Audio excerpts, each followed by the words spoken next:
In World War II, he was a ward master at a field hospital. He was like a licensed nurse, like an LPN, and he ran, I think he ran the supplies and kept things orderly. And I don't know if you've ever seen any of the TV show MASH, where Radar is really the guy who gets everything done. I kind of think my dad was like Radar. I went into the Army in March of 1971 and was discharged in December of 1973. The Army.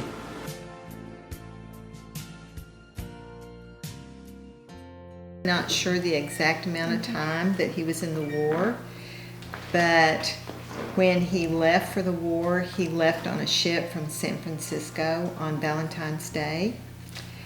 And during the course of his assignments during the war, he was in Tunisia, he was in Egypt, he was in Corsica, he was in Italy, and he returned home at the port of New York City. So he sailed around the world during World War II.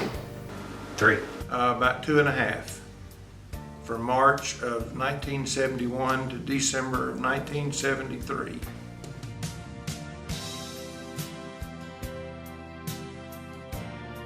I was 18, turned 2 months after I got in the Army, I turned 19. 18.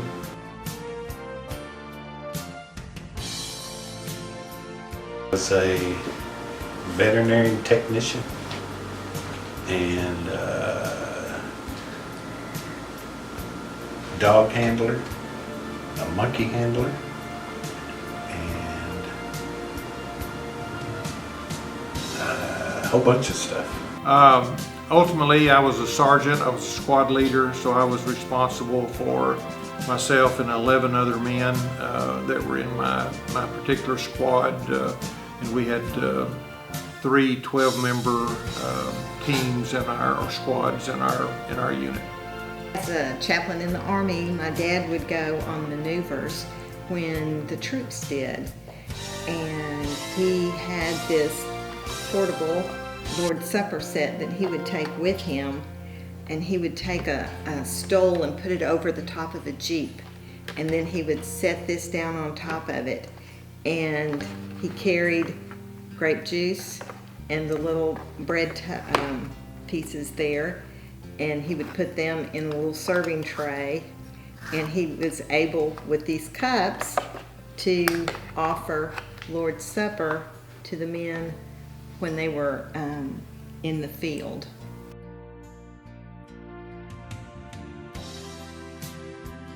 I got an overseas medal and expert rifle medal and a Johnston Island red hat, that thing hanging on the wall. Expert rifle badge was fairly easy. You just had to do night shooting and day shooting. Yes, I did get Bronze Star and let's see, Air Medal, Vietnam Cross of Gallantry, and Purple Heart.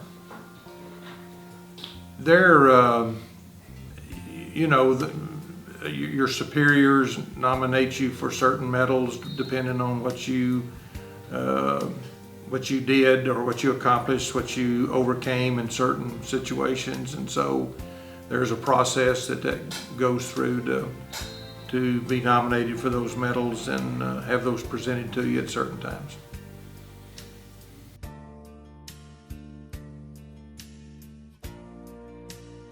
Well, again, just because I guess, you know, a lot of people spend a lot of time doing things that probably they wouldn't have done if they hadn't have been serving in the Army, and so it's just an opportunity for all of us as Americans to express our gratitude to veterans.